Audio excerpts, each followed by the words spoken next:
আমরা যদি নিজের মাকে ভালোবাসতে পারি, তাহলে শাশুড়ি মাকে কেন ভালোবাসতে পারবো না বলো বন্ধুরা?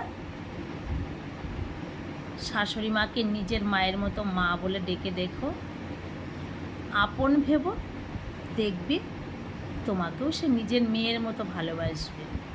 দেখো, অন্যায় করলে তো নিজের মা তো কত মারধর করে, কত বকাবকি করে, তারপরও তো আবার মায়ের সঙ্গে কথা বলি, মা বলে ডাকি, মায়ের ভালোবাসা পাওয়ার জন্য মায়ের কাছে চলে যাই ছুটে।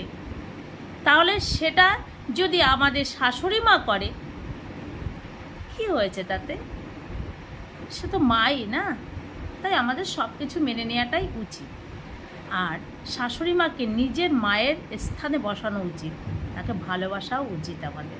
কি বলে বন্ধুরা? আমি কি খারাপ বললাম? যদি আমি খারাপ বলে থাকি তাহলে আমাকে কমেন্টস করে জানাবে, আর যদি সঠিক বলে থাকি তবু আমাকে কমেন্টস করে জানাবে। কেমন?